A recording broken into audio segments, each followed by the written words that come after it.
நம்பிக்கை துரோகம் செய்பவர்களுக்கு நாம் நேரடியாக சண்டை போட்டு பாடம் கற்றுக் கொடுக்க வேண்டிய அவசியமில்லைங்க.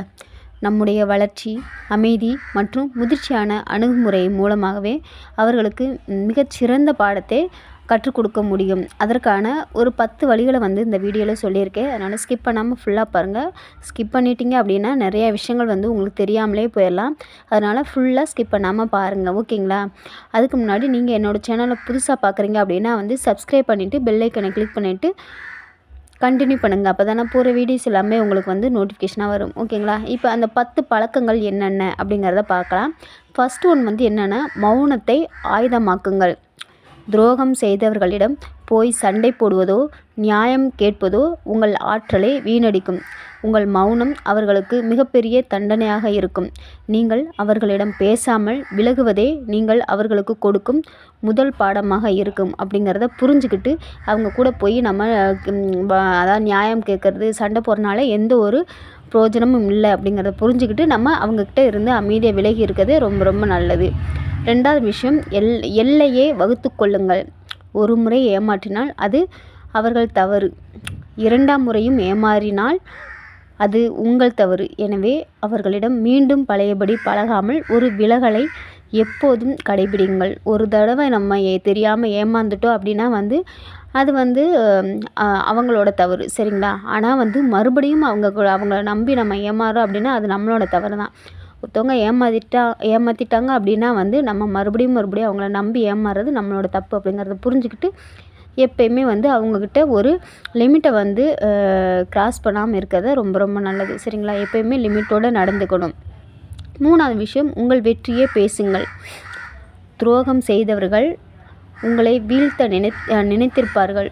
அவர்களுக்கு நீங்கள் கொடுக்கும் ஆகச்சிறந்த பதில் அவர்கள் பொறாமைப்படும் அளவிற்கு உங்கள் வாழ்க்கையில் நீங்கள் அடைந்து காட்டும் மாபெரும் வெற்றி தான் அப்படிங்கிறத புரிஞ்சுக்கணும், சரிங்களா? அவங்க துரோகம் பண்ணிட்டாங்க அப்படின்னா நம்ம அவங்க பின்னாடி போய் நிற்போம், அவங்கள தேடுவோம் அப்படின்னு நினச்சிட்டு இருப்பாங்க. ஆனால் அப்படி இருக்கக்கூடாது. உங்களோட சாதனையால் அவங்கள வீழ்த்த நினைக்கணும், சரிங்களா? உங்களோட வெற்றி தான் அவங்களுக்கு பதில் சொல்லணும் அப்படிங்கிறத நம்ம புரிஞ்சுக்கிட்டு நம்ம வெற்றியை நோக்கி ஓடணும், ஓகேங்களா? 4வது விஷயம், பழிவாங்கும் எண்ணத்தை கைவிடுங்கள். அவர்களை பழிவாங்க வேண்டும் என்று நினைத்தால் உங்கள் மனம் எப்போதும் எதிர்மறை எண்ணங்களாலேயே நிறைந்திருக்கும். அவர்களை பழிவாங்கும் பொறாமை, பொறுப்பை கர்மா அல்லது காலத்திடம் விட்டுவிட்டு உங்கள் வேலையில் கவனம் செலுத்துங்க. பழிவாங்கிறது ஈஸியாக பழிவாங்கிட்டு போயிடலாம். இன்றைக்கி அவங்க அடிக்கிறாங்க அப்படின்னா நம்மளும் அடித்தோம்னா அது மறுபடியும் பிரச்சனை உருவாக்கிட்டே தான் போகும்.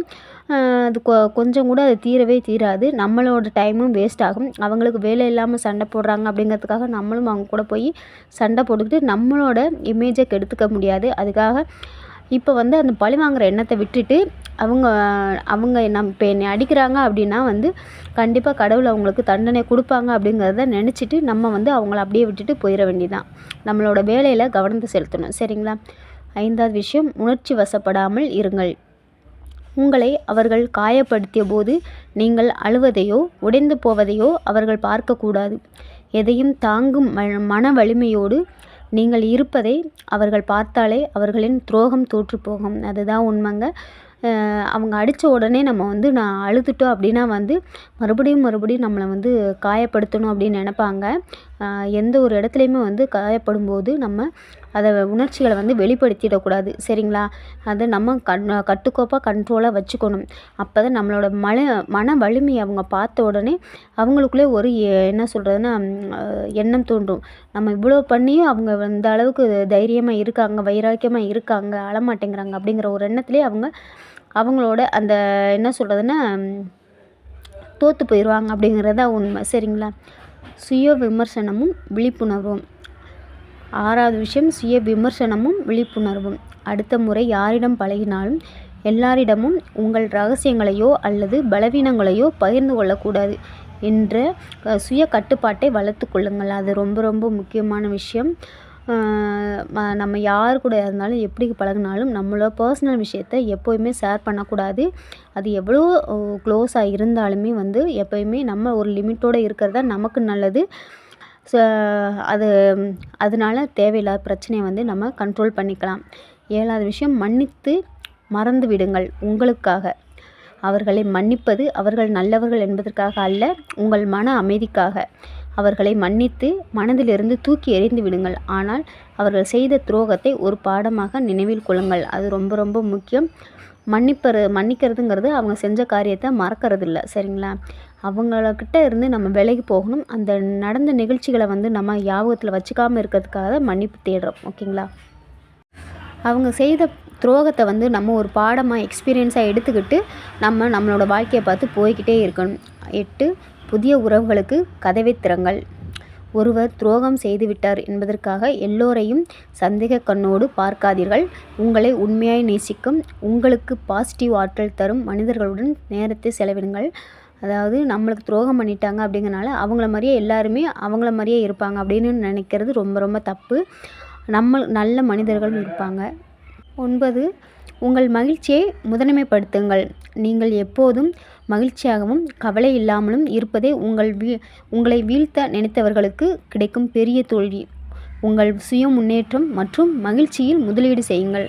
அதாவது என்ன அப்படின்னா எப்பயுமே நம்மளை தோற்கடிக்கணும், நம்மளை முன்னேற விடக்கூடாது அப்படின்னு நினைக்கிறவங்களுக்கு நம்ம கற்றுக் கொடுக்குற பாடம் என்னன்னா, அவங்க முன்னாடி நம்ம நல்லா வாழ்ந்து காட்டுறது தான். எப்பயுமே அவங்க முன்னாடி நம்ம கஷ்டப்படுறதையோ இல்லை வேதனைப்படுறத வெளியில் காட்டிக்கக்கூடாது. அவங்க முன்னாடி நம்ம நல்லா ஒரு நல்ல நிலைமைக்கு நம்ம வளர்ந்து நிற்கணும். அதுதான் அவங்களுக்கு கொடுக்குற பதிலடியாக இருக்கும்.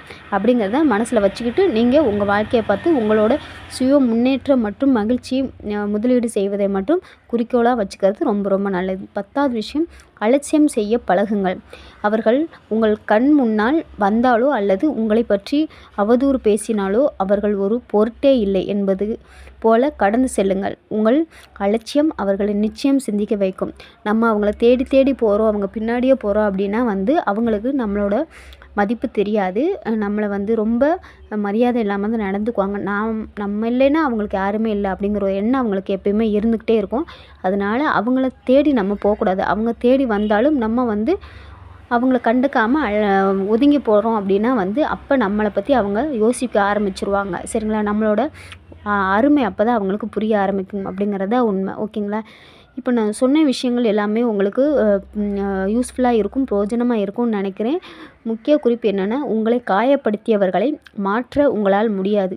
ஆனால் அவர்களால் நீங்கள் காயப்படாமல் உங்களை மாற்றிக்கொள்ள உங்களால் முடியும். உங்கள் நிம்மதியே உங்கள் முதல் முன்னுரிமை என்பதை நினச்சிட்டு உங்கள் வாழ்க்கையை தொடங்குங்க. துரோகம் செய்தவர்களை நினைத்து வருந்துவதை விட உங்களை நீங்களே செதுக்கிக் கொண்டு மாபெரும் வெற்றியாளராக மாற நீங்கள் எடுக்கப் போகும் முதல் படி என்ன அப்படிங்கிறத கமெண்டில் சொல்லுங்கள். நாங்களும் தெரிஞ்சுக்கிறோம். உங்களை ஏமாற்றியவர்களின் நினைவுகளில் இருந்து மீண்டு உங்கள் வாழ்க்கையின் அடுத்த இலக்கை நோக்கி பயணிக்க என்னுடைய வாழ்த்துக்கள். நன்றி.